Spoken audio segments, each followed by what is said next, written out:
Hi everyone, I'm Heidi Lindeman. I'm a therapist at Self Grounded Therapy, and today I just wanted to talk to you about ways that you can ground yourself. I know there's a particular concern right now, a lot of anxiety going around with the coronavirus and not really knowing what our futures hold for us and doing what we can to take precautions. But when you feel that anxiety revving up in your system and it might feel overwhelming at times and you start to go into panic or concern, or there's racing thoughts and they just won't stop spinning in your head of how you're going to be safe or secure through this time, there's one thing you can do. There's a lot of things you can do, but one thing in particular that I'm going to talk about today is a grounding exercise called 5, 4, 3, 2, 1. Many of you might have heard of this before, but it's just a nice reminder that we do have something that we can do in this time of uncertainty to help us come back to our present moment and try to help connect back into our prefrontal cortexes so we're not living in our anxious reptilian survival brain, but we're using our whole brain, because the more we can use our entire brain, the more access we have to actually come up with creative solutions for whatever circumstances are going around in our life today. So I'm just going to guide you through this. I welcome you to try it now, even if you're not anxious, because it can be helpful to practice these kinds of skills so that when you get really anxious and overwhelmed, it's easier to attend to what's going on. So we start first with our sight. So this is 5, 4, 3, 2, 1, gets you into all of your senses. Starting with sight, just look around the room, wherever you are located right now, and say out loud to yourself. If there's other people in the room and you feel nervous about doing that, you don't have to say it out loud, but saying it out loud can be an additional grounding for yourself. So look around the room and name 5 things you see. When you name those 5 things, really you can look into what kind of textures do they look like, what kind of colors are there. You can be as descriptive as you want to help orient towards where are you in space. What physically is around you? What do you see? So name 5 things you see around you.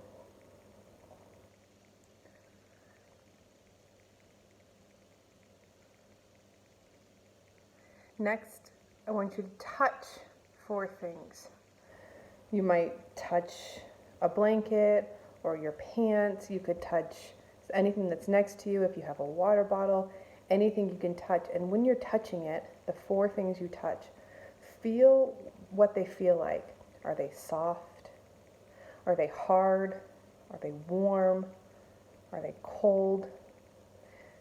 You can also do this with different parts of your body. So you can touch with your hands, but also if you notice your feet, maybe your feet are touching the ground. What does it feel like to rub your feet back and forth on the ground, which also can be a really grounding way to help pull yourself, connect from your mind all the way down into your feet.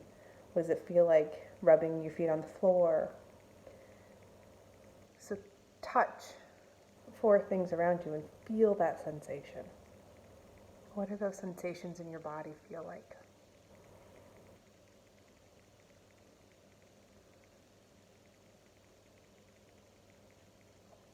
Then we're going to tune into our hearing. What are 3 things that you can hear around you? Maybe you can hear a clock ticking.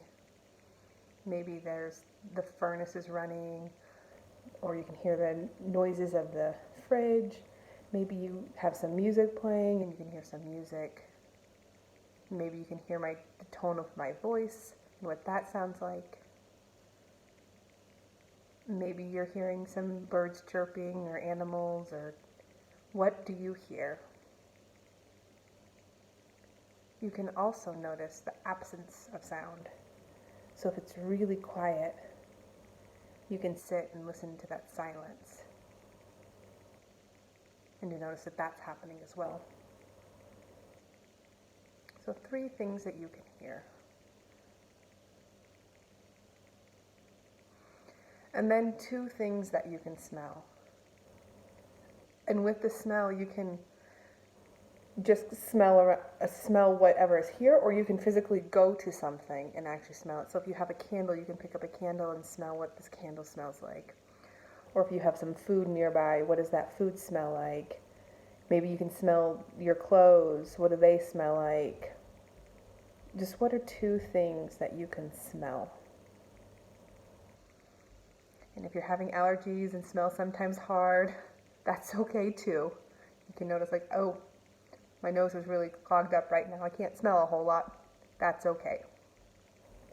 And then the last one is one thing that you can taste. You can physically eat something if you have something nearby, and really try to do it in a slow, mindful way.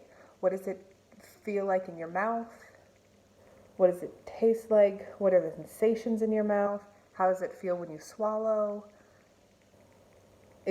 Or if you're drinking tea, how does that feel? Is the warm sensations, or if it's water and it's cold, what does that feel like? So really just getting as in tune to the sensations and the taste and what you're eating. It sometimes can also be really nice to do that one with a food that you really like. Maybe you really like chocolate, and to have a small piece of chocolate and to eat it as mindfully and slowly as you can, to really bring your attention to what it tastes like. So that's the 5, 4, 3, 2, 1. Just helps you to get in touch with your senses and to notice what's going on. It can help you to reorient toward your space, toward the physical nature of this world, to being in this world. And that sometimes can help us ground our anxiety a little bit, to feel more of our presence in this world. I would love to know how this works for you. Feel free to leave comments. Feel free to reach out to me. I am at Self Grounded Therapy. My email is selfgroundedtherapy@gmail.com. My phone number is 720-443-1406. I'm also on Facebook. Feel free to find me there as well. I will share more videos of other ways to help ground and ways that we might be able to get through this coronavirus and all the stuff that's coming up with a little bit more mindfulness and ways that we can actually take care of ourselves with this uncertainty, because there's a lot that we don't know. I'm glad you watched. Thank you. And may your grounding help you with it in all the days that you have.